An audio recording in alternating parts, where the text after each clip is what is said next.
soxna Fatou Ramou na nga def yaa ngi am jàmm yow moom bi ngay génn seen kër xanaa say kilifa gisuñu la ak ca tooleen gii ah ci weer wi ñu nekk kay moo tax ma lay wax ak ca tooleen bii kay waaw concerné ma de moo tax ma yow taxaw fii di wax ak yow tur bi naka la mama ah yow moom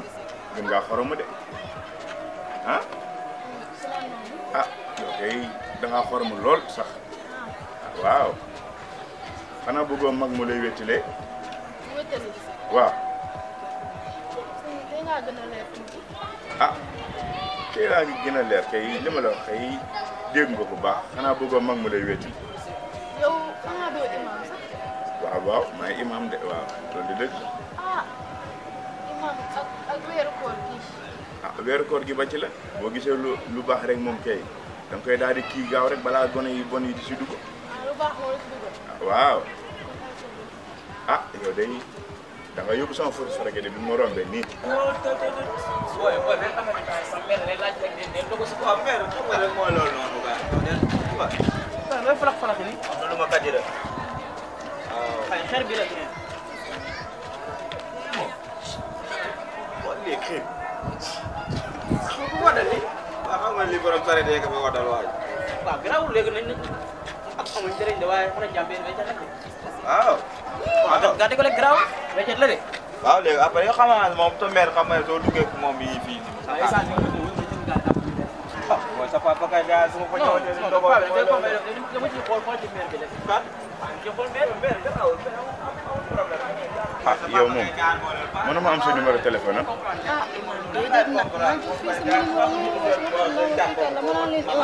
waaw mais ba ci laaj imam ba ci laaj imam daa gis lu baax rek bëgg ko moo tax mu la laaj lu dee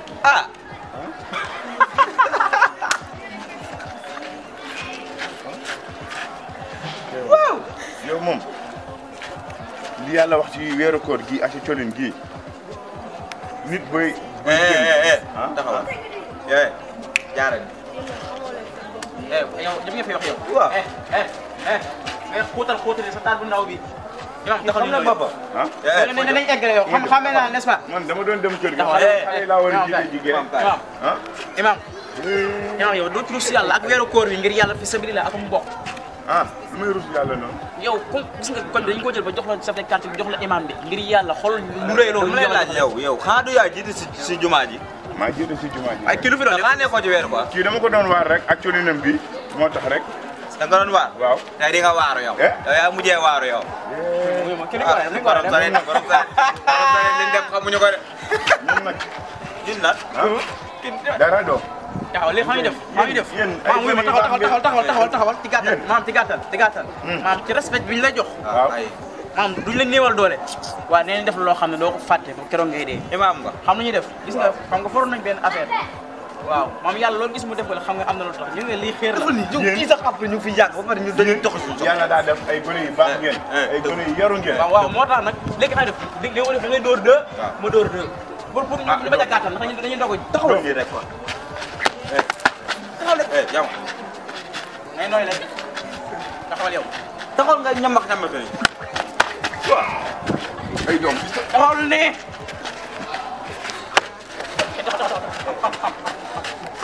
dóor déglu bu baax ay maam xam may taxawal léegi sax xam nga léegi dafa seet léegi lan la lu xew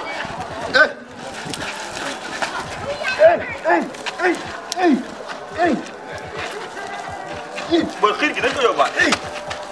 te dañuy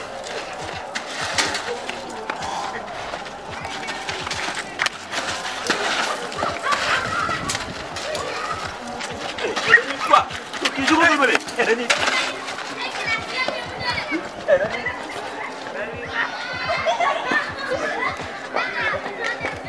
booy tey daal lañ booy imaam bi bon na de saay saay la paa bu cagaa nga nii paa xaw ma lan moo tax ñu koy def imaam la maa ngi booy sonn naa nag de waaye nañ doog a jot tey moom damaa kontaan gars yi waaye nii rek laa seq ak ñoom waaw sonn naa nag ay waay ji sonn naa sama daal ba dem man mi ngi nii yóotul ma waay man takk naa de man la war a wax xale yi su ma demee ñu waa papa yow ni nga mel nii nag waaye nag baax na